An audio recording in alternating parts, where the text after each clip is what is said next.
Good morning. So, for today, I'll be discussing Book 1 of the Revised Penal Code and its related fundamental principles. Criminal law is that branch of public law that deals with crimes, tricks of their nature, and provides for their penalties. It is a branch of public law because it deals with the relation of the individual with the state. It is of common knowledge that when a criminal case is filed in court, it has two aspects. We have the civil and the criminal. And this is rooted in the fundamental theory that when a criminal act is committed, there are two different entities that are offended. We have the state, whose law has been violated, and we have the victim or the private offended party, who has been directly injured by the offender's act or omission. It is also settled that a private offended party's interest in a criminal case is limited to the civil liability arising from the crime committed, because it is a fundamental principle in your remedial law that if the trial court dismisses the case or renders a judgment of acquittal, the private offended party cannot appeal by himself or by herself the civil aspect of the case. It is only the office of the Solicitor General who can represent the state in its appeal before the Court of Appeals or before the Supreme Court. When you say crime, it refers to any act or omission in violation of the public law, compelling or forbidding it. Crime is an encompassing word. It includes a felony, it includes an offense. Strictly speaking, a felony is an act or omission punished under the Revised Penal Code. Strictly speaking, an offense refers to an act or omission punished by special penal laws. And when you say infraction of the law, it refers to acts or omission punished by the ordinances passed by your local sanggunian. But whether it is a felony, an offense, or an infraction of the law, they're all under the umbrella word crime. They're all considered as crime. In the Philippines, it is the Philippine Congress, composed of the Senate and the House of Representatives, that has the power to enact penal laws. This power of Congress to enact penal laws, however, this power of Congress is not absolute.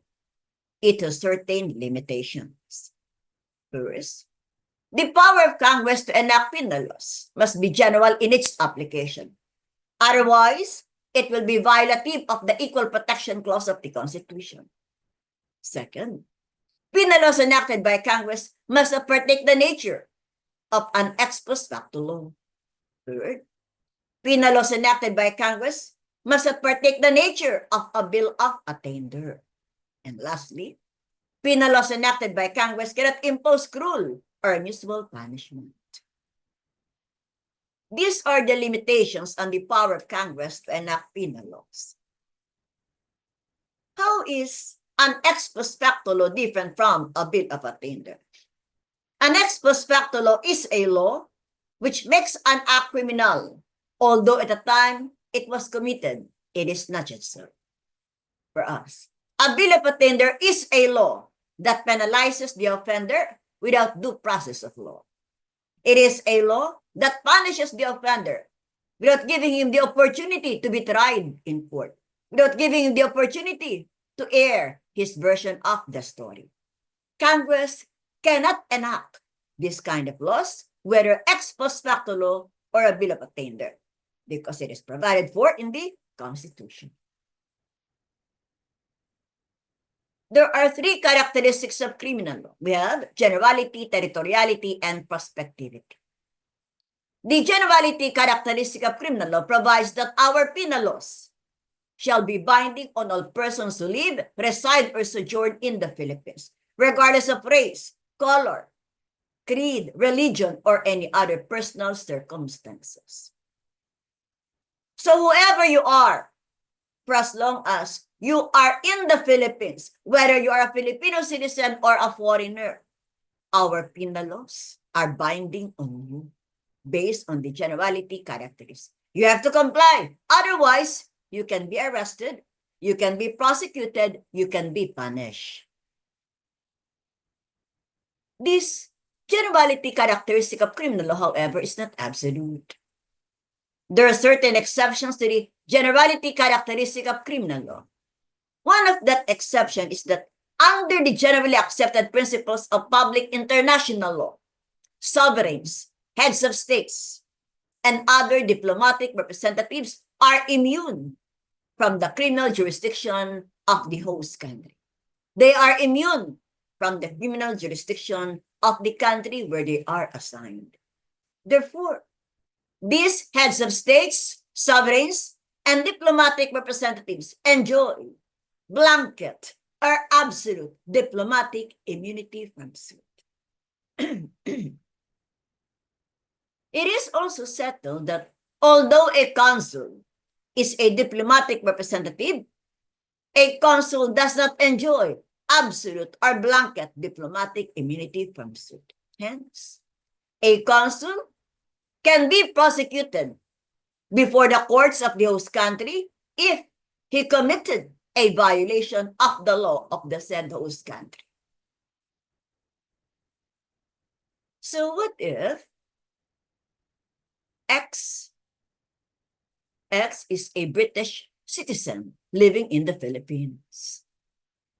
One night, X, drunk, walking around, saw a parked car, and without any reason, for no reason at all, X smashed the windows of the said parked car that he saw while walking.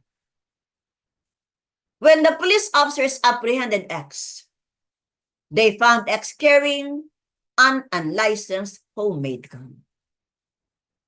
So the public prosecutor filed 2 cases against the British citizen X. The public prosecutor filed a case for malicious mischief and another case for illegal possession of firearms. Malicious mischief for causing damage on the parked car. Illegal possession of loose firearms for carrying an unlicensed gun. X, however, argued that since he is a British national, the criminal laws of the Philippines should not apply to him. Question: is X's argument with merit? Answer: no. X's argument, X's contention has no merit. Because under the generality principle of criminal law, our penal law shall be binding on all persons who live, reside, or sojourn in the Philippines, regardless of race, creed, color, religion, or other personal circumstances. Therefore, even if X is a British national, since he is living in the Philippines, no matter how temporary, he is obligated to comply with Philippine penal laws. His failure to comply, his commission of violation of our laws means he can be prosecuted before the court. What if X is a Panamanian ambassador assigned to the Philippines? X was being the ambassador Panama in the Philippines. He is residing in the Philippines together with his wife and son. It is the birthday of the son, and Ambassador X and his wife decided to throw a very big party in one of the 5-star hotels in Makati.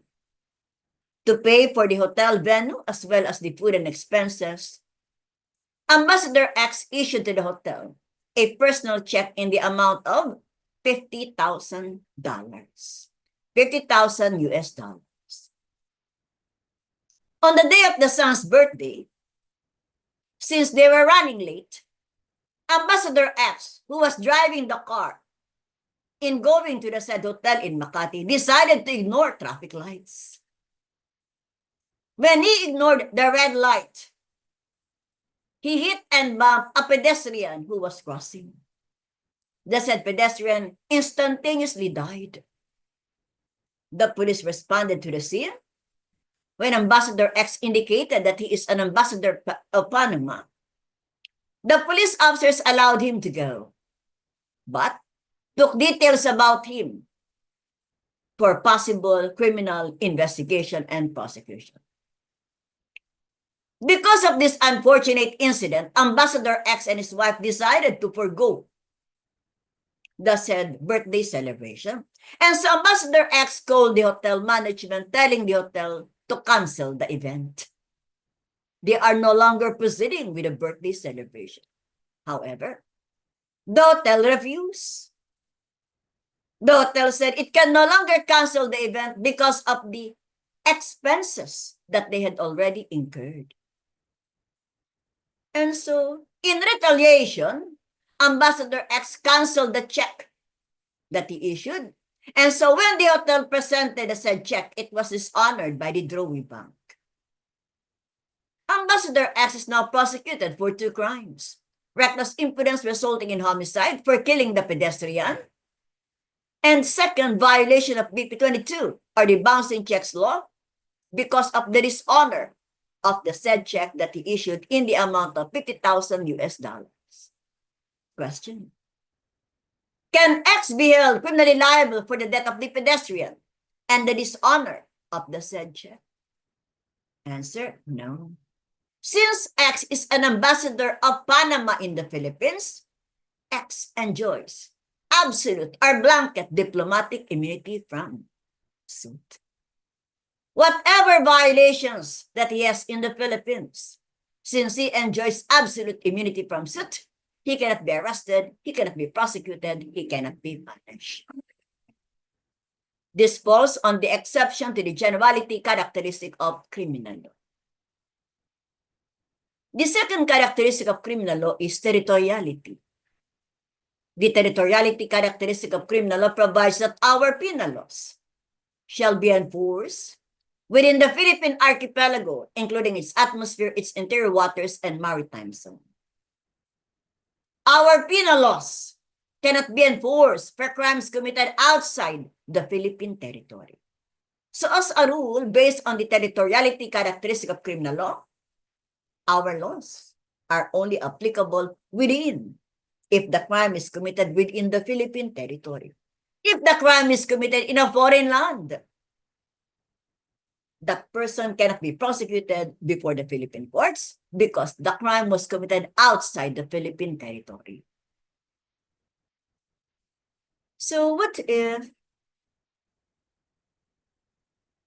the husband caught the wife having sexual intercourse with his best friend in Hong Kong?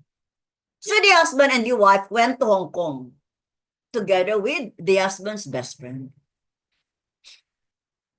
One time when the husband entered their room in the hotel, the husband caught his wife having sexual intercourse with his best friend in the said hotel in Hong Kong. The husband was so mad.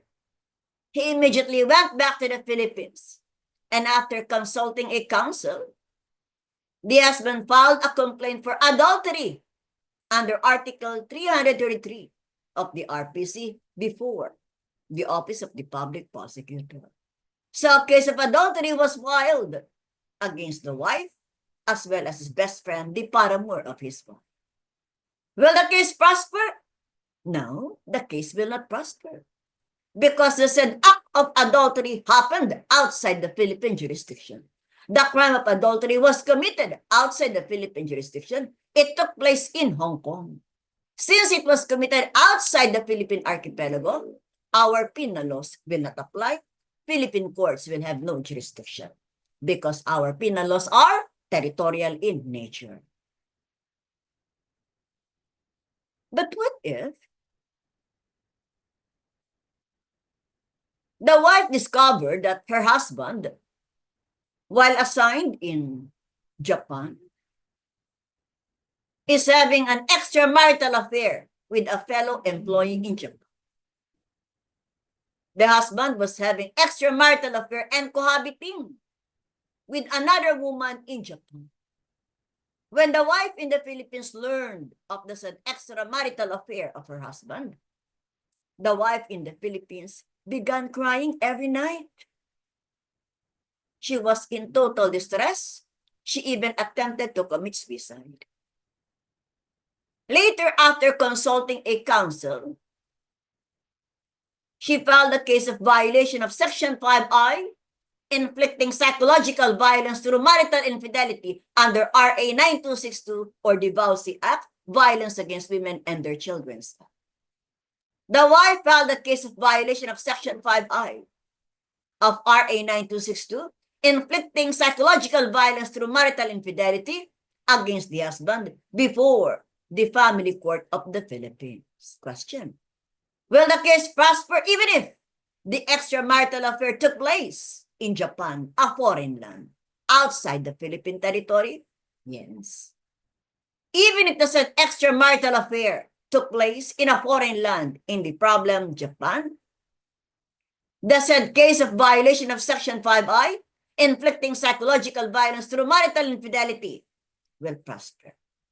The reason is that the Supreme Court, in the case of AAA versus BBB, ruled that inflicting psychological violence on the wife through marital infidelity is a transitory or continuing offense. Since it is a transitory or continuing offense, the said offender husband can be prosecuted before the courts of the Philippines, even if the said extramarital affair took place in a foreign land. Because although the extramarital affair took place in Japan, the emotional and mental stress, anguish, and suffering was felt by the wife in the Philippines. Hence, the wife can file a case of violation of Section 5I of RA 9262 against the husband before the Philippine courts. The territoriality principle of criminal law is not absolute. It is subject to exceptions, which is provided for under Article 2 of the Revised Penal Code. Under Article 2 of the Revised Penal Code, it is provided that except as provided in treaties and laws of preferential application, the provisions of the Revised Penal Code shall be enforced not only within the Philippine archipelago, including its atmosphere, its interior waters and maritime zone, but also outside of its jurisdiction, against the following. First, those who should commit an offense while on a Philippine ship or airship. Those who should forge or counterfeit any coin or currency note of the Republic of the Philippines or any obligations and securities issued by the Bangko Sentral ng Pilipinas. Or those who should be liable for acts connected with the introduction into the Philippine Islands of these forged or counterfeited obligations and securities. Or fourth, those who, while being public officers or employees, should commit an offense in the exercise of their functions. And lastly, those who should commit any of the crimes against national security and the law of nations as provided for in Title 1, Book 2 of the RPC. This provision under Article 2 of the RPC is the exception to the territoriality characteristic of criminal law. What if a vessel is owned by Malaysian citizen, but it is registered in the Philippines? Is that vessel considered a Philippine ship? What if an aircraft is owned by Malaysian citizens, but it is registered under Philippine laws? Is a said aircraft considered as a Philippine airship? Yes. A Philippine vessel or a Philippine aircraft or airship is one which is registered or licensed under Philippine laws regardless of ownership. So whoever be the owner of the vessel, whoever be the owner of the aircraft, if it is registered in the Philippines under Philippine laws, it is considered as a Philippine ship or airship. So what if MV Maria Clara? MV Maria Clara is a vessel registered in the Philippines under Philippine laws. So it is considered as a Philippine vessel. The route of MV Maria Clara is a passenger cargo vessel. Its route is to bring passengers from the Philippines to Malaysia and then from Malaysia back to the Philippines. That is the route of MV Maria Clara. MV Maria Clara is now on Philippine waters. Its route is to go to Malaysia.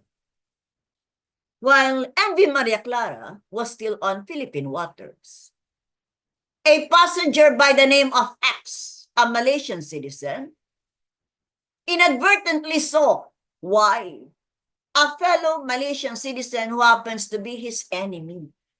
For the longest time, he has been hunting Y. Then, all of a sudden, he saw Y in the very same vessel, MV Maria Clara. What X did? X went directly to Y and repeatedly stabbed Y with the use of an ice pick. The people saw it. The other passengers saw it. There was commotion. There were shoutings. There were cries.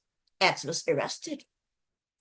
X was charged with a crime of homicide under the revised penal code before the RTC of Manila. But X countered, no. The RTC of Manila, a Philippine court, has no jurisdiction over him because he is a Malaysian citizen and the victim is also a Malaysian citizen.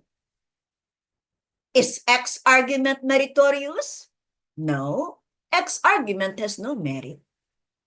The Philippine courts, the RTC of Manila, has jurisdiction over him. The Philippine laws, the revised penal code, may be applied to him. Reason?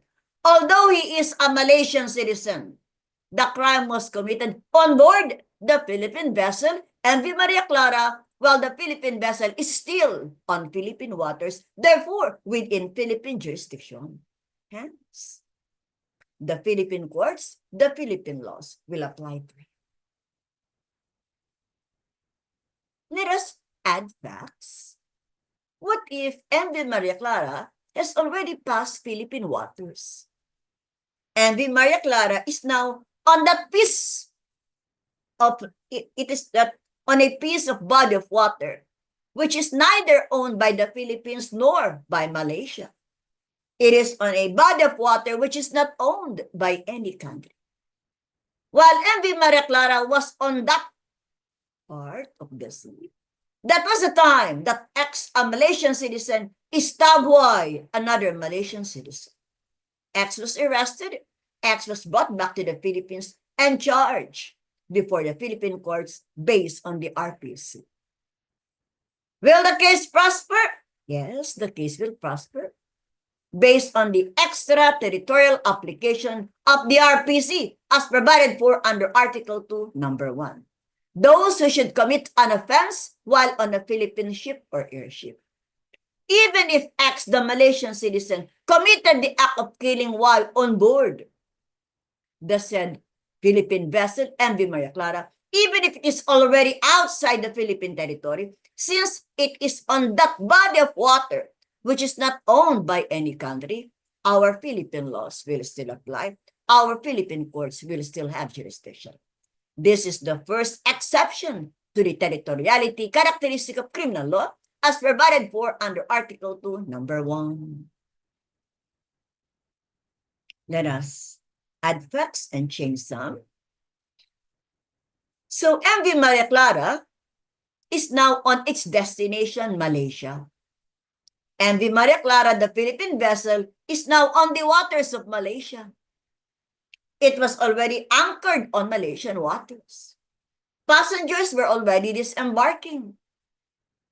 Cargoes were already unloaded. While passengers were embarking, W, a Filipino citizen, saw A, another Filipino citizen who is considered as his mortal enemy. W suddenly saw A disembarking, among the passengers disembarking. W paved his way, and the moment he was at the back of A, W repeatedly stabbed the back of A with a fan knife. W was arrested. He was placed inside the prison cell of Malaysia, and he was charged based on the laws of Malaysia before the courts of Malaysia.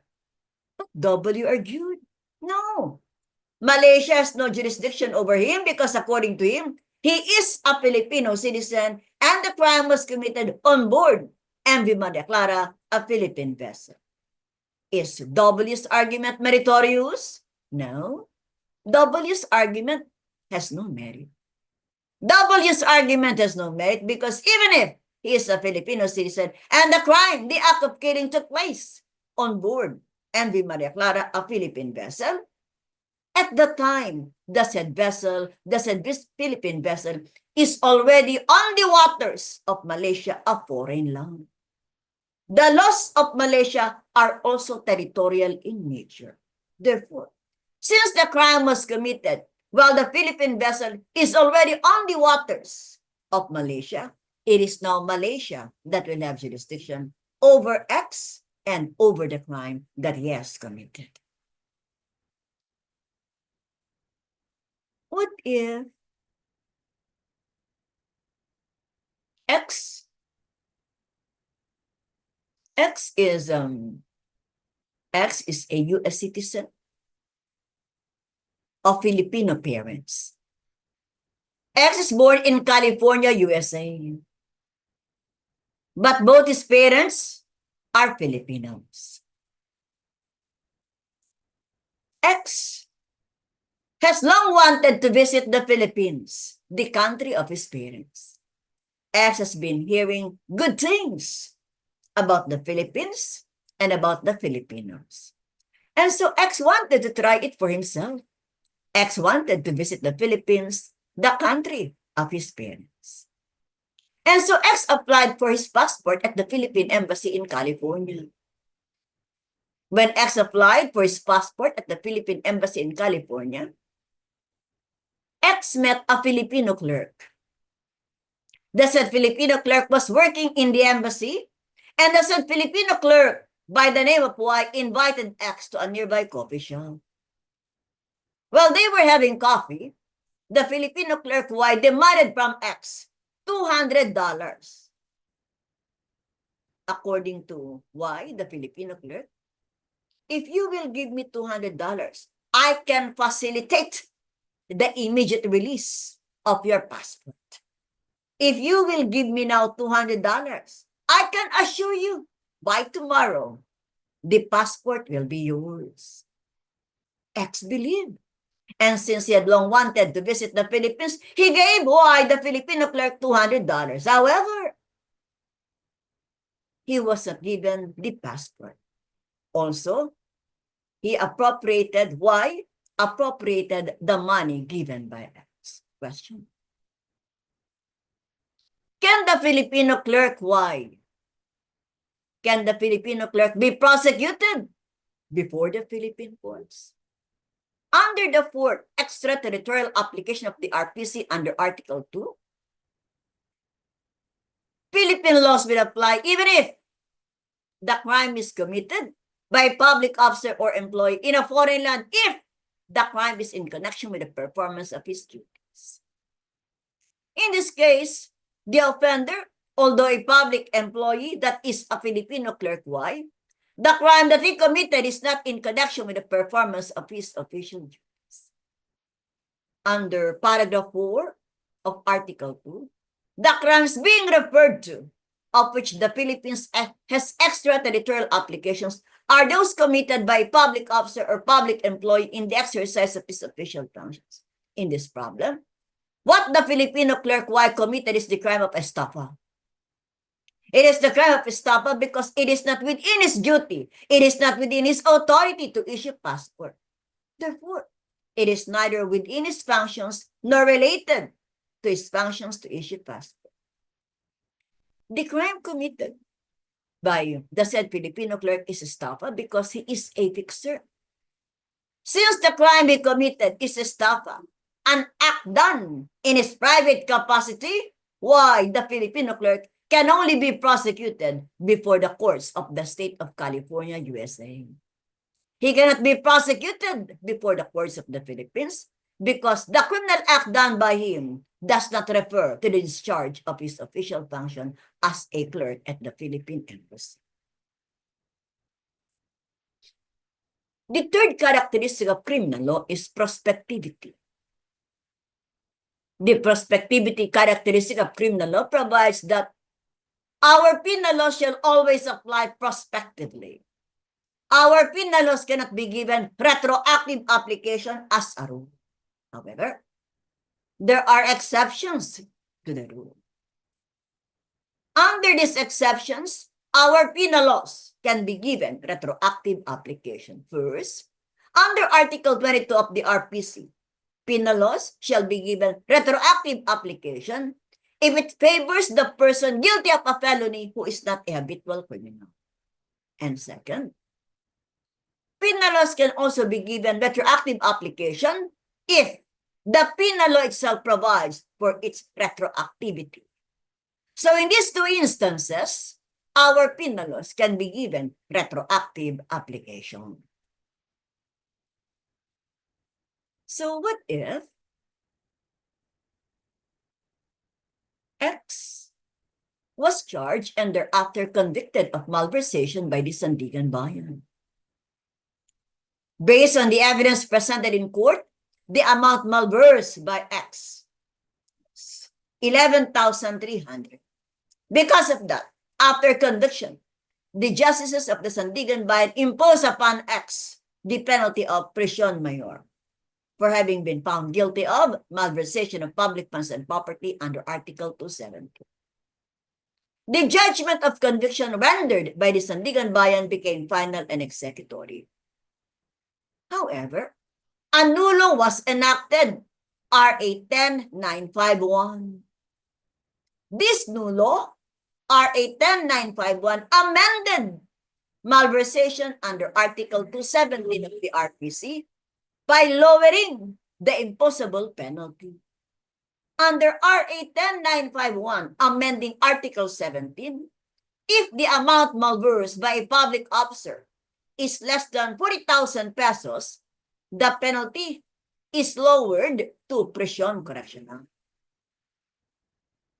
So the question is, can the Sandigan Bayan's judgment convicting X of malversation, which has already become final and executory, be given, be opened, in order that RA 10951 be applied retroactively?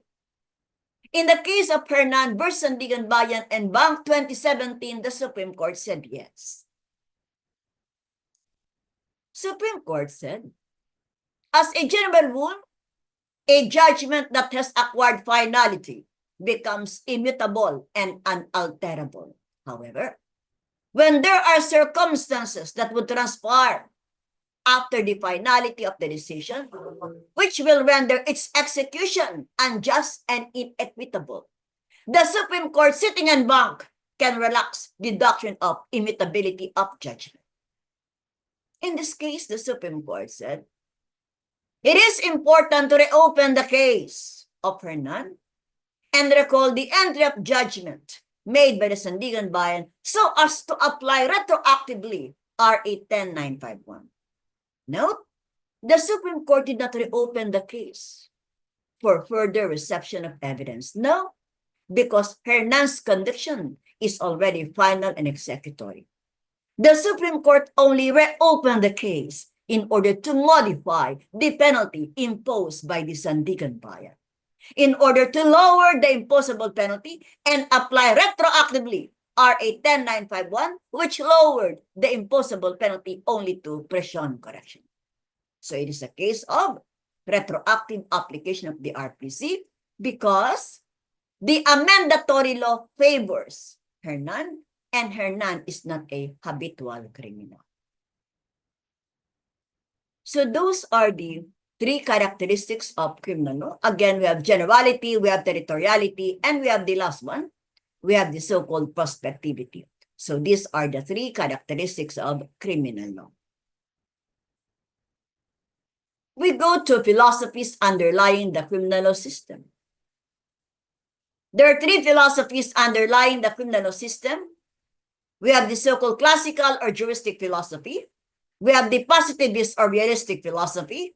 And we have the mixed or eclectic philosophy.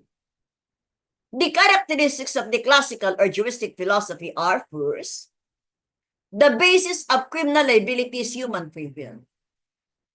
The classical philosophy believes that man is a moral creature who understands right from wrong, good from evil. Therefore, when he commits a wrong, he does so knowingly, willfully, and voluntarily. The second characteristic of the classical philosophy is the purpose of penalty is to exact retribution. The classical philosophy revolves around the maxim, an eye for an eye, a tooth for a tooth.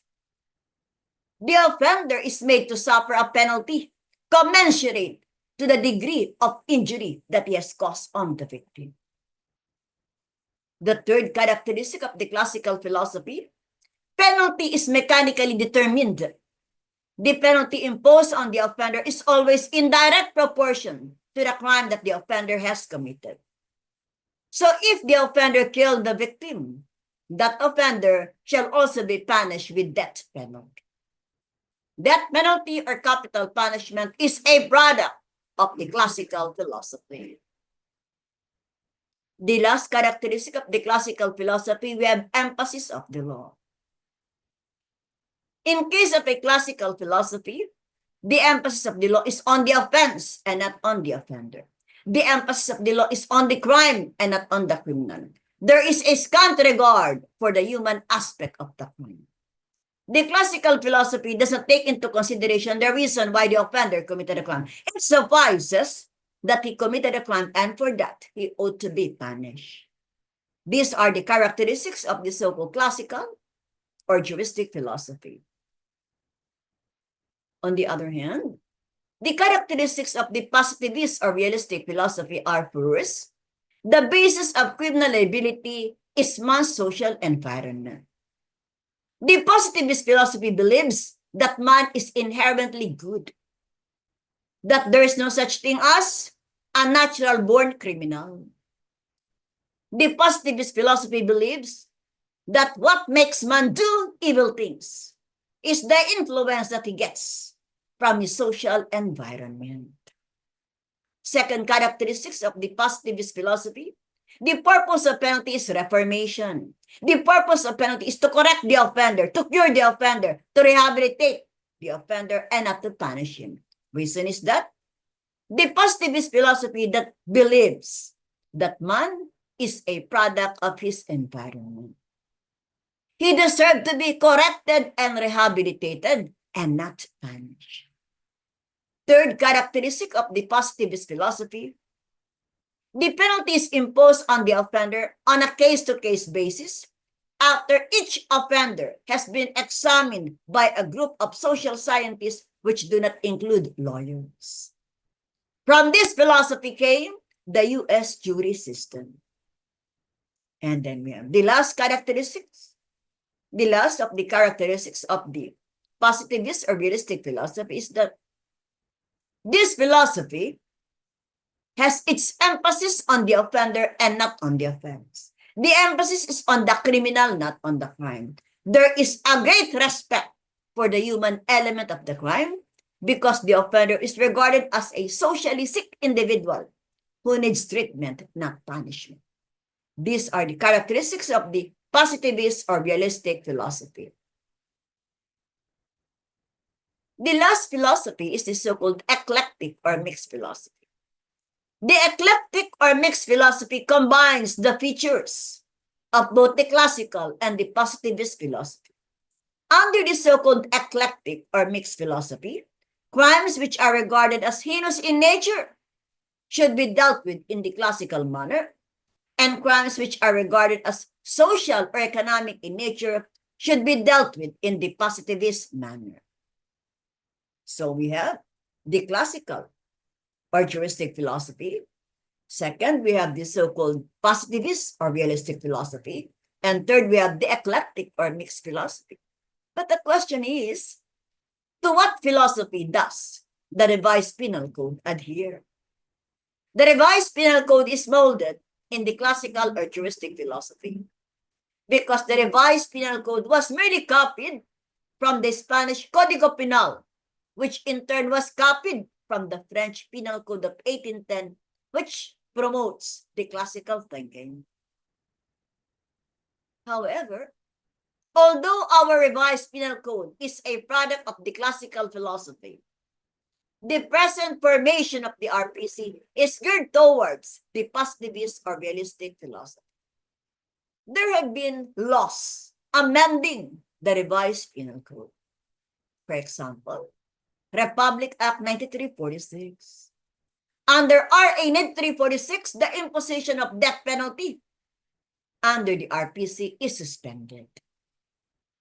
So, by reason of RA 9346, even if the penalty prescribed by the RPC for heinous crimes is death penalty, judges, courts cannot impose the penalty of death because it was suspended by RA 9346. Hence, it has to be reduced to reclusion perpetua.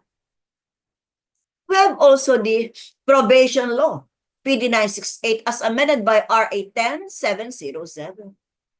Under the probation law, if the penalty imposed on an offender is not more than 6 years, that offender can apply for probation in lieu of imprisonment, in lieu of jail time. So in lieu of jail time, he can apply for probation. Once the probation is granted, he need not serve the sentence behind bars. He can be outside the prison cell. So these new laws, amending the revised penal code, would show that although the RPC is a product of the classical philosophy, it is geared towards the positivist or realistic philosophy. We go to some important doctrines or theories in criminal law. The first among these is the so-called doctrine of pro reo. Under the doctrine of pro reo, our penal laws shall always be construed, shall always be applied favorably in favor of the accused and strictly against the state. The rule is in dubio pro reo. In case of doubt, rule in favor of the accused. Reason, constitutional presumption of innocence. All accused are presumed innocent unless proven guilty beyond reasonable doubt. We have also the lenity rule. The lenity rule provides that if a penal law, if a penal provision is susceptible of two interpretation, one interpretation is lenient to the accused and another interpretation is strict to the accused, the lenient interpretation shall prevail over the strict interpretation. That's why leniency, lenity rule. Reason, again, constitutional presumption of innocence. All accused are presumed innocent unless proven guilty beyond reasonable doubt. Then we have the so-called equipoise rule. And the equipoise rule provides that when the evidence of the prosecution is equally balanced with the evidence of the defense, the scale of justice shall be tilted in favor of the accused. Reason, constitutional presumption of innocence. And second reason, in every criminal case filed in court, it is the state, it is the prosecution that has the burden of proving the guilt of the accused beyond reasonable doubt.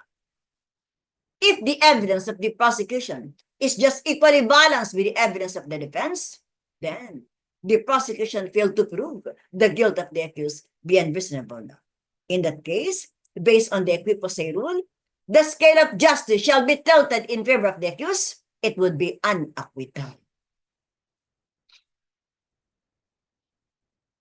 So what if X was sitting in a jeepney? He was just waiting for a ride. He was waiting for the jeepney to go. The jeepney was still waiting for passengers. While he was there sitting in the jeepney, two police officers suddenly appeared.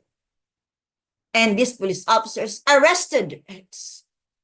X was struggling. X said, why? What had he done? Why is he being arrested? But the police officer said, We will tell you what you did the moment we reach the PNP station. So despite his struggles and resistance, he was brought to the PNP station. Later, he was charged with illegal possession of dangerous drugs. During the hearing in court, during the trial in court, the police officers testified that they got a tip that X just bought shabu. And so they went to the said jeepney, which the tipster identified, and finding X, according to the police, they found him suspicious. They frisked him, they body searched him, and they found 2 plastic sachets of shabu in the pocket of his pants. These were the testimony of police officers Y and Z, the arresting peace officer. On the other hand, the defense counsel presented X, the accused. X categorically denied having bought shabu. X categorically denied having been subjected to a body search. According to X, he was just sitting on the jeepney when suddenly he was arrested for no reason at all. This testimony of X was corroborated by 2 people. One, the driver of the jeepney, and another one, a passenger inside the jeepney. Both the driver of the jeepney and the passenger testified in open court that the police suddenly arrived and arrested X. Both the driver of the jeepney and the passenger of the jeepney stated in open court that they did not see any act of body search. They did not see any shabu taken from the pocket of the pants of X. Based on the evidence of the prosecution, that is, the testimony of police officers Y and Z, and the evidence of the defense, that is, the testimony of X, and the driver of the jeepney and the passenger of the jeepney. If you were the judge, will you convict or will you acquit X? If you are the judge, you have to acquit X. Based on the so-called equipoise rule. Here, the prosecution was not able to prove the guilt of the accused beyond reasonable doubt. The evidence of the prosecution is equally balanced with the evidence of the defense. Hence, the scale of justice shall be tilted in favor of the accused. It would be unacquitted. Another important theory in criminal law is the so-called utilitarian or protective theory. Under the so-called utilitarian or protective theory, the purpose of punishment, the purpose of penalty in criminal law is to protect society from actual and potential wrongdoers. Hence, it behooves upon court that in imposing a penalty, it shall only be imposed on actual and potential wrongdoers. The utilitarian or protective theory was first used by the Supreme Court in the 1992 case of Oriel Magno versus CA. In the case of Oriel Magno versus CA, Oriel Magno issued several post-dated checks as guarantee deposits for certain machineries and equipment that he leased from Mrs. Teng, the lessor. When Magno could not keep up with the lease agreement, Mrs. Teng, the supplier of the machineries and equipment, the lessor, withdrew the machineries and equipment that she leased to Magno.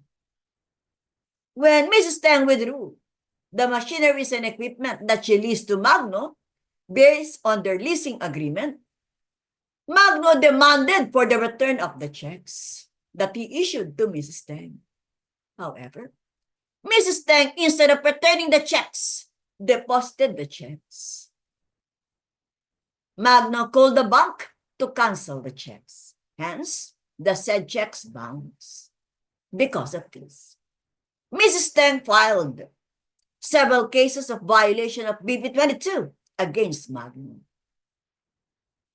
Magno was convicted up to the Court of Appeals. When the case reached the Supreme Court, Oriel Magno was acquitted by the Supreme Court, ground the utilitarian or protective theory. The utilitarian or protective theory provides that the primary function of punishment in criminal law is to protect society from potential and actual wrongdoers. The retributive aspect of penal laws shall be directed against actual and potential wrongdoers. Hence, it behooves upon court that in applying the punishment provided by law, it should be directed only against actual and potential wrongdoers. In this case, according to the Supreme Court, Magno issued 4 checks to collateralize an accommodation, that is, the leasing of the said machineries and equipment. The said checks the said checks were not issued by Magno to cover an actual account or credit or value. It was only issued as a collateral check.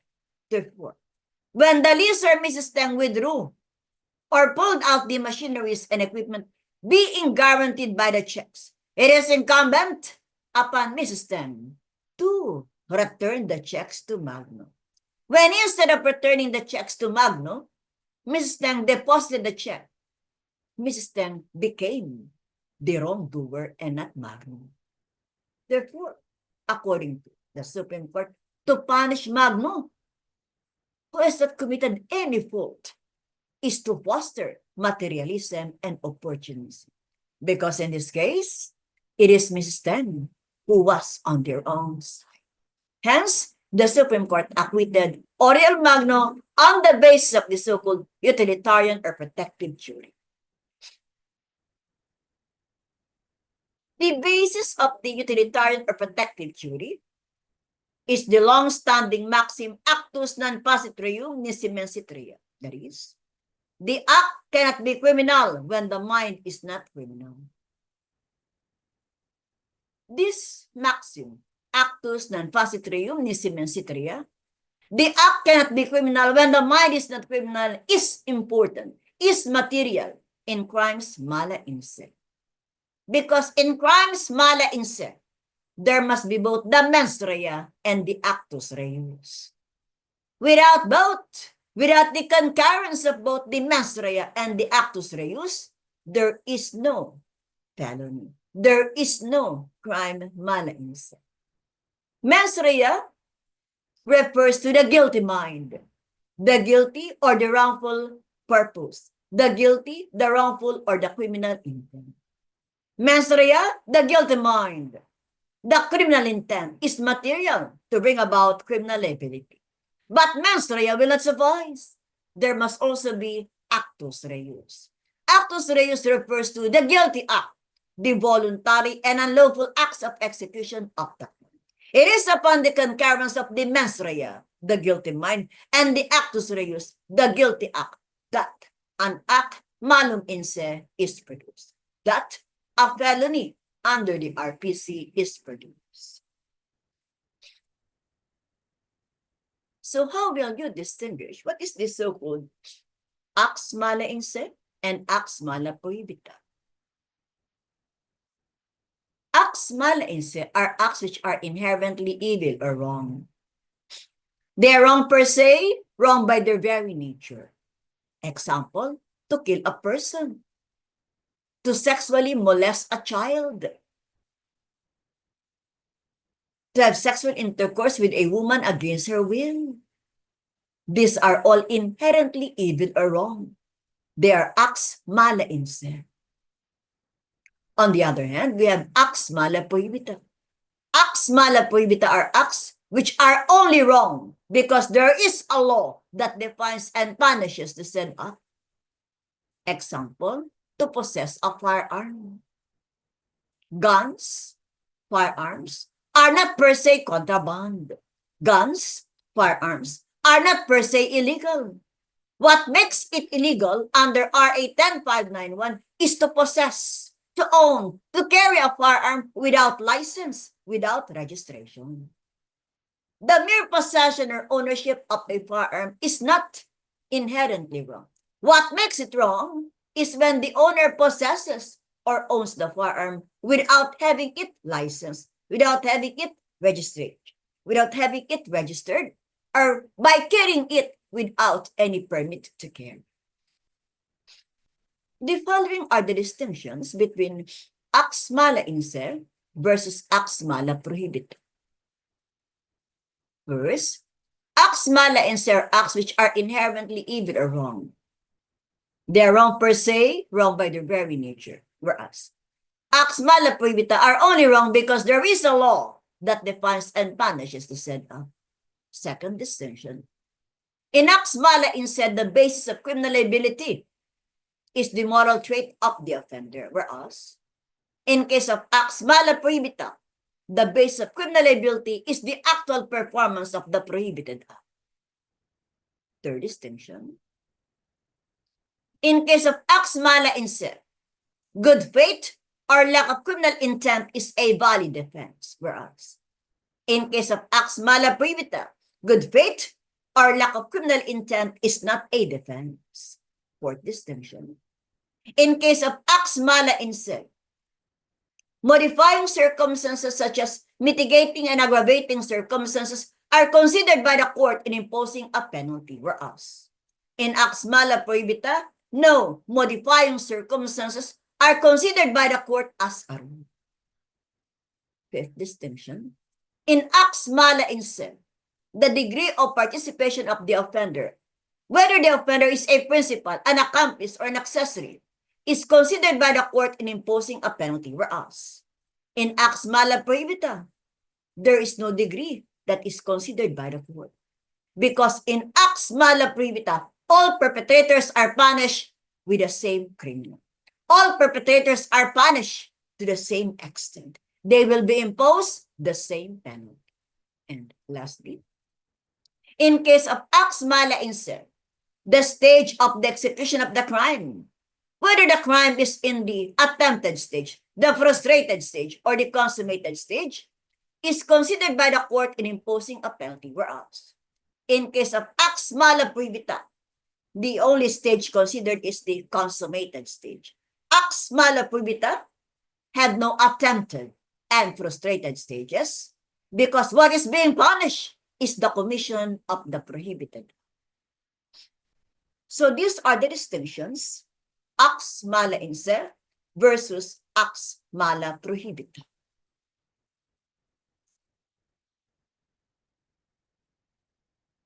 What if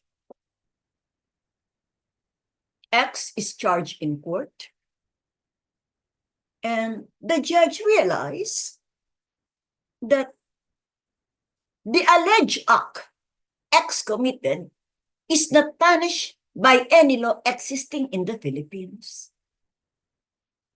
So, the allegation in the information filed by the Office of the Public Prosecutor, the act allegedly committed by X is not punished by any law. What is the duty of the court? The duty of the court is to dismiss the case. Nullum crimen, nulla pena sine lege. There is no crime when there is no law that defines and punishes the act. The Philippines is a civil law country. In our jurisdiction, penal laws are enacted. Therefore, no matter how heinous an act is, no matter how pervert an act is, no matter how obnoxious an act is, it cannot be considered a crime unless and until there is a law that defines and punishes it. The Philippines is a civil law country. Nullum crimen, nulla pena sine lege. There is no crime when there is no law that defines and punishes it. So in this case, since the acts alleged in the information filed against the accused is not punished by any law existing in the Philippines, the only jurisdiction of the court is to dismiss the case.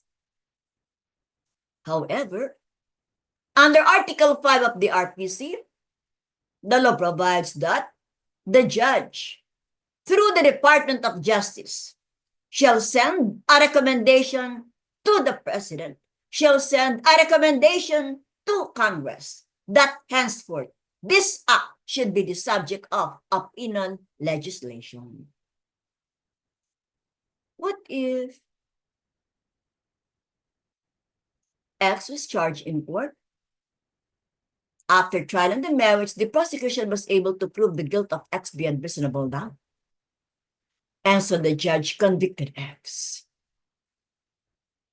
After convicting X, the judge looked at the penalty prescribed by law. The penalty prescribed by law, to the mind of the judge, the penalty prescribed by law, to the mind of the judge, is just too harsh to be imposed on the said offender. What is the duty of the court? What is the duty of the judge?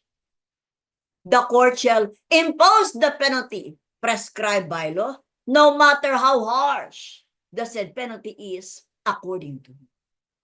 However, under Article 5 of the RPC, the said judge, the said court, may recommend to the President through the Department of Justice that this accused should be given clemency, should be given a reduction of penalty. We go to the RPC proper. The revised penal code took into effect in January 1, 1932. Under Article 3 of the RPC, felonies are acts or omission punished by the revised penal. Felonies may be committed not only by means of deceit or dolo, but also by means of fault or culpa.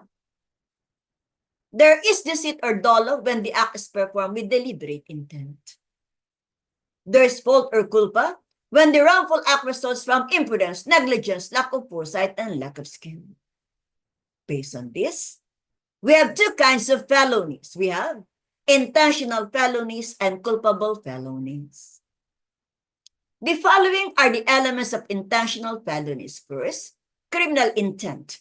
Second, freedom of action. Third, intelligence of the offender. On the other hand, the following are the elements of a culpable felony. First, criminal negligence. Second, freedom of action. And third, we have intelligence of the offender. These are the elements of a culpable felony. A material and important element of an intentional felony is criminal intent. Criminal intent is an internal state of the mind. It cannot be seen. Intent is the use of a particular means to achieve the desired result. It is an internal state of the mind. It cannot be seen. So, if criminal intent cannot be seen, how then is it established by the prosecution? Criminal intent can be established by the prosecution through the overt acts performed by the offender to consummate the crime, or through the weapons, the means used by the offender to perpetrate the crime. For example, if the offender attacks the victim with the use of a bladed weapon, a knife, a bolo, or with the use of a gun, it reveals criminal intent to kill. But if the accused attacked the victim by punching the face of the victim, it only reveals intent to injure. So here, criminal intent, although it cannot be seen, it is established through the overt acts performed by the offender. It is established through the weapons used by the offender in the commission of the crime. We have two kinds of criminal intent. We have general criminal intent, and the other one is specific criminal intent. General criminal intent is presumed by law from the mere doing of the act, whereas specific criminal intent must be proven by the prosecution beyond reasonable doubt, just like any other elements of the crime. If specific criminal intent is not proven by the prosecution beyond reasonable doubt, that offender cannot be convicted for the crime charge. Instead, he can be convicted of another crime, or he should be acquitted. X and Y are fighting. While X and Y are fighting, X was losing the fight. So what X did? X pulled out his bolo X pulled out his bolo, rushed towards Y, and then thereafter he hacked Y, hitting Y on the right forearm in order to prevent Y from further hitting him. So X hacked Y on the right forearm. Thereafter, X.